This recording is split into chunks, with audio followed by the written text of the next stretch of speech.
o nome inteiro é José Roberto. Não, é José Roberto Toledo, mas é... Roberto Toledo. É, o Roberto Igual Toledo. Fernando Marques, não é Isso, Fernando isso, Fernando Marques. Roberto Toledo. Tá. O Toledo, primeiramente é o seguinte, né? O intuito do filme, as pessoas têm aquela coisa de falar que o filme é cult, na verdade, falar do problema de sincronia do filme, que não vamos falar mais tarde. Tá. Tá. Mas o intuito do filme, inclusive está no nome, chama A Trama de Sangue, uma façanha do sertão. Porque, fala a verdade, foi uma façanha fazer um filme em 1968? Não, foi uma loucura, não foi uma façanha. Uma loucura. Só para você ter uma ideia, a Faculdade de Direito, que hoje é a Unirp, era um mangueiral. Só para você ter ideia. O princípio do filme foi ali em frente à Unirp, em frente à FADIR, que depois se transformou em Unip, a Faculdade de Direito. Era um matagal que tinha ali, na frente. Nós fomos gravar ali o princípio. Depois é que nós fomos para uma fazenda, que foi levado lá pelo autor, né? pelo autor da façanha, né? O advogado Vicente Amêndola Neto. Mas conta como é que começou. Como é que se começou? Não, começou assim. Eu cheguei do Silvio Santos, que fui lá fazer o Cidade contra Cidade, e ele disse que tinha uma ideia. Eu conversava muito com ele aqui na Bernardino, né? E o Vicente veio e falou: Roberto, eu tenho uma ideia, nós vamos fazer um filme. Eu tenho um script, tenho tudo. Nós vamos fazer um filme. Eu vou convidar o Massi, né? Vou convidar o Massi, que é o único cara que tem a câmerazinha aí, e nós vamos fazer. Era uma câmerazinha desse tamanho, desse tamanhozinho. Aí pegamos o Demonte, eu, o Botas, mais uns que eu não lembro o nome, porque, pô, faz tanto tempo. Fernando Ziroldo? Fernando Ziroldo. Nem sei se a maioria está viva ou não. Eu estou vivo, estou aqui. Mas aí mostrou e vamos fazer. Vamos fazer. Ué, nós éramos artistas. O Botas, muito mais do que eu, o Botas era artista mesmo. Era um intérprete, imitador. O cara era genial. O Botas era genial, né? E aí fomos fazer o filme. Começamos aqui em frente, aonde é a Unirp. Depois, era a FADIR antes, Unirp. Era um mato. Aquilo ali não tinha faculdade, não tinha nada. Até a cidade terminava ali. E tinha um matagal. Ali em frente, aonde hoje é a Unirp, tinha um matagal, tem uma lanchonete ali e tudo. E foi ali que eu estrangulei o Botas. Foi exatamente ali, né? Nós fizemos muito filme ali. Uma hora o cavalo disparou com o Demonte e já estava cercando na cerca, porque tinha uma cerca. E eu falei, esse cara vai morrer, o cavalo vai jogar ele do outro lado. E ele conseguiu parar o cavalo, rapaz. O cavalo saiu num trope. Eu falei, vai acabar com ele. E o Massi, a câmerazinha era desse tamanzinho. Eu não sei como é que ele fez isso, até hoje eu não entendo. Então é o seguinte, esse filme tem que guardar para a eternidade, né? Não pode morrer. Esse filme você tem aqui, eu não sei o que você tem que fazer para ele não morrer nunca, né? E fazer o máximo. Eu sei que você deu uma equação no filme, ele ficou mais... Só para continuar gravando. Me deram a missão, o filme está sendo feito agora, porque eles me deram a missão de sincronizar o filme. Entendi. E eu falei, é a mesma coisa que eu mudar o fim do Vento Levou. Não vou fazer. É verdade. Aí, ao invés de eu fazer isso, eu tive a ideia de fazer um documentário contando a façanha do filme. Sim, e que você pode ir soltando Então é o seguinte, aí você e o Botas eram atores, né? Atores. Nós trabalhávamos no teatro. Eu era do Teatro Nelson Castro. A minha vida começou no teatro, no GTR, né? Foi dali que eu fui para o teatro, a gente ensaiava no Círculo Operário, de vez em quando em outros lugares aí, o professor Nelson Castro é quem conduzia esse processo. E aí, eu e o Botas éramos artistas dele.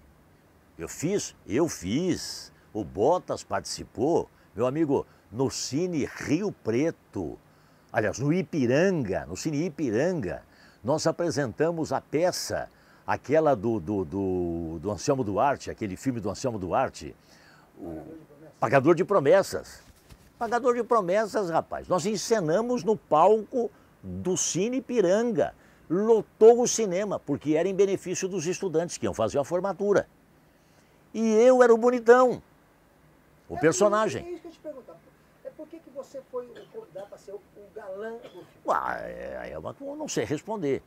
Talvez o professor Nelson Castro tivesse visto em mim o personagem que podia fazer isso, né? Olha só. Não, estou dizendo do filme, o filme Trama de Sangue. Ah, do filme Trama de Sangue? Não sei. Eu estava chegando do Silvio Santos. Eu virei artista. Rapaz, eu cheguei em Rio Preto, você não imagina o que aconteceu. A cidade tinha o quê? 60 mil habitantes? Isso foi em 69 que eu fui. E na volta, a cidade inteira me esperava. A polícia foi me buscar aqui em Engenheiro Schmidt, naquela polícia rodoviária que tem lá. Quando nós chegamos em frente à Rádio Independência, eu não entrava, não conseguia entrar. Aquele era um negócio. Imagina Rio Preto, em 1969, rede Tupi de televisão, um cara sai daqui e vai enfrentar o Silvio Santos. E eu chego lá e enfrento quem? Enfrento o Nelson Luiz, que era meu colega de trabalho aqui. Ele tinha saído da Rádio Difusora, foi para Araraquara. Amigo, eu fui de trem e a trope foi de ônibus. Fomos com um ônibus e mais um ônibus que foi, enfim. Saímos de lá vencedores. Eu cheguei aqui, você não imagina. Eu era um garoto. Né? Agora, Toledo, aí é o seguinte, então o microfone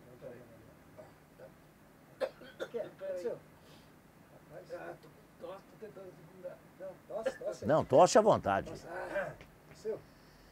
Isso aí nós vamos... viu? Isso aí nós vamos, inclusive, colocar na entrevista. Vamos lá. A tosse do nosso câmera. Pode ir. Vamos lá. Então, aí você encontrou o Vicente Amedo. Isso. Aí o Vicente falou. Parece que essa coisa tinha sido um júri do Paulo Niemer. Explica mais ou menos. Um júri, não? Do Paulo Niemer, não foi? A história, o acontecimento foi um júri do Paulo Niemer. Que o Vicente, não sei se participou à época. Então ele fez esse texto, ele fez o filme, né? Trama de Sangue. Uma aventura, tinha uma outra palavra que dava contexto, né? E ele então chamou a gente e nós fomos fazer. Olha, é uma loucura, você não imagina. Eu vou contar uma passagem para você que você não vai acreditar. Depois que nós gravamos ali, parte do filme foi gravado no IPA, no Instituto Penal Agrícola. Aquela casa que tem lá, aquela coisa, é do IPA. Pô, a gente gravava de noite, era por minuto. Você gravava uma frase, depois outra. Como é que você quer que tenha sincronia? Não era um negócio... Não tinha, meu amigo.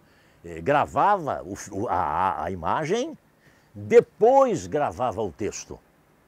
Então não é fácil, ainda mais para a época. Separado, então. Era separado. Você fazia o labial e depois você gravava o texto. Tanto é que quando foi para fazer a mixagem, é que o cara lá fez o que fez. Ele não conseguiu sincronizar. Então, quando eu bato na mesa e peço uma pinga, depois de um minuto é que sai a voz. Eu bato na mesa, me dá uma pinga.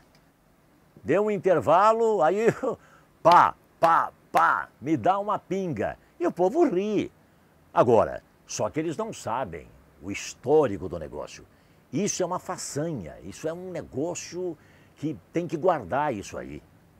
E olha, fizemos a estreia no Cine São Paulo, com renda para o diretório da Faculdade de Direito depois. E como é que foi vamos falar dessa época? Parece que teve pessoas que riram, aconteceu isso ou não? Parece que foi de dia, né, a sessão? Não, foi de noite, sete e pouco, no Cine São Paulo. Foi exibição, né? Aí como é que foi? Do jeito que estava o filme, os caras pensaram que era um filme. Como o cinema executava, Mazzaropi, Charles Heston.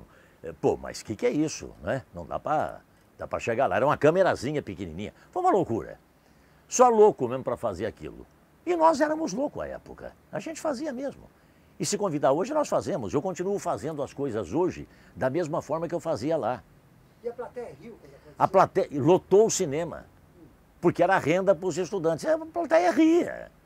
Entendeu? E eu todo mundo lá, o Vicente fez uma abertura, subiu no palco. Foi o único filme que os artistas estavam ali no Cine São Paulo. Rio Preto nunca viu isso. Os artistas do filme estavam assistindo o filme pela primeira vez. Até eu ri. Sei que é o quê. Outra coisa. aquela cena do cavalo, você arrastado pelo... Ah, aquilo foi um horror. Como é que é? Conta pra gente. Aquilo foi um horror. Aquilo foi na fazenda aqui. Mirassolândia, né? Mirassolândia, uma fazenda lá. Aí, bom, então tem a cena. Roberto, nós vamos amarrar você no cavalo e vamos dar uns tapas no cavalo pro cavalo andar e você vai ser arrastado. Eu falei, vocês estão com brincadeira. Não, mas tem que ser assim, porque o filme é original. É original e eu que pago o pato. Aí fizemos a cena. Pegaram o cavalo, era um cavalo manso. Mas pegaram o cavalo, me amarraram no cavalo e deram um tapa na bunda do cavalo e o cavalo saiu andando, ele não correu, ele saiu andando. E eu segurando a corda, fui arrastado por meio do mato, buraco, carrapicho e o escambau a quatro. O que aconteceu? Eu saí de lá, fui para casa, meio machucado, não só machucado como, cansado, né? E chego em casa, passado lá, tomei banho, aquela coisa toda, e começou a me dar uma dor aqui do lado. Uma dor muito forte. Eu não aguentava de dor, aquilo foi uma loucura de dor. Era uma cólica renal. Eu tinha tido um problema renal lá, um cálculo, alguma coisa, saiu do lugar, aquele negócio saiu do lugar. E eu, olha, uma loucura de dor. Fui consultar depois o Dr. Shinsei Toma, que trabalhava com o Samizerati, e ele falou, isso é cálculo renal. Fizemos naquela época aquelas radiografias, que era uma loucura, era com cristel, um horror à época. Hoje os caras fazem exame aí, tem que morrer de rir mesmo, né? Hoje, os exames que eu faço hoje, eu começo a lembrar daquele tempo. Na Santa Casa, fazendo cristel e tudo mais, para poder, a pedrinha, para tirar a radiografia. E aí apareceu a pedrinha. Aí o Shinsei Toma falou, essa pedra não vai sair não, você vai ter que operar. E eu fiz a cirurgia. Olha o que rendeu para mim o filme. Eu fiz a cirurgia de rim, extraí a pedra. A única exigência que eu fiz para ele foi, doutor, o senhor vai me fazer um favor, o senhor vai fazer um cortinho pequenininho aqui. Eu sou jovem, isso é... A cirurgia de rim era do umbigo do outro lado. Então nem aparece hoje, felizmente, que o doutor Shinsei Toma, que depois morreu num acidente automobilístico, indo para Taquaritinga, e nós perdemos um grande médico, né? Então, a história é essa aí. Agora, Toledo, outra pergunta assim, uma pergunta minha até pitoresca, né? Como é que foi matar os melhores amigos? O Botas era um grande Matei amigo. No meio do mato. Você matou o Botas? Matei enforcado, no meio do mato, aqui, porque a gente fazia a cena assim. Nós vamos fazer aqui as cenas que tem que ser feita aqui. Depois nós vamos para o IPA, fazemos lá. Depois vamos lá para a fazenda e fazemos lá. E depois vai montar o filme. Então não foi sequencial. Gravou aqui o que tinha que gravar, o Botas morre depois que começou o filme, que você vê lá que eu estou no meio do mato. Aí ele aparece e eu então, eu era o mocinho, eu tinha revólver na cintura. E ele parece que ele tinha feito sexo com a minha mulher e aquela coisa toda, e eu matei ele enforcado. Foi curiosíssimo. Foi curiosíssimo. Você imagina o Botas, o jeito que ele era. Franzino, pequenininho, né? E ele vem vindo no meio do mato, eu pego ele, aperto a goela dele, boto ele no chão e ele cai morto lá. Isso não teve treino? Não, tinha treino nenhum, era coisa de hora. Então vou fazer o seguinte, eu vou pegar você assim, assim, assim, porque podia machucar. Então era no momento, tudo foi feito no momento.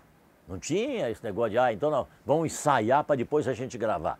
Ensaiar, eu ensaiei o Pagador de Promessa, que eu fiquei um mês ensaiando lá no Círculo Operário, para depois apresentar aqui, né? Uma loucura, rapaz, você precisa ver que espetáculo que foi, né? Uma coragem do professor Nelson Castro e nossa também. E depois eu virei apresentador do teatro, foi aí que começou minha carreira. Sim, depois sua carreira. Não, agora eu pergunto o seguinte, depois você se tornou o Roberto Toledo, o grande Roberto Toledo, tudo que não dispensa apresentação. Em 69. Você se tornou o grande Toledo. E aí é o seguinte, o filme nunca mais foi falado, nunca mais foi passado, nunca mais nada? Mas passou uma vez e depois ia passar onde outra vez, Fernando? Aonde? Nós sentimos que o filme...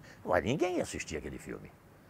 Hoje, provavelmente, as pessoas desejam assistir porque aquilo foi uma epopeia, né? O cara vai falando, eu preciso ver isso, eu preciso ver. Rio Preto fez um filme, rapaz. Nós tivemos outros, depois aí veio a Cometa Filmes, que eram documentários. Mas filme, que eu lembro, foi o primeiro e eu não sei se tem outro. Você, historiador aí, sabe se tem outro filme, né? Para a gente finalizar, você acha então, qual a importância desse filme para Rio Preto, para a região toda? Eu acho que a importância desse filme é a ousadia, né? É a loucura, é o desejo de alguns semi-artistas que quiseram provar que era possível fazer aquilo que o Vicente queria e que o Massi, que era um funcionário do Banco do Brasil, e ele fazia aí umas imagens, aquela coisa toda, como o Cometa Filmes fez, mas de uma maneira muito mais rústica. E fomos todos para lá. Isso ninguém faria hoje. Da forma que nós fizemos, ninguém faria hoje. Porque hoje eu pego o meu telefone e faço um filme digital. Eu quero ver pegar uma maquininha daquela, desse tamanzinho, que não era um rolinho, né?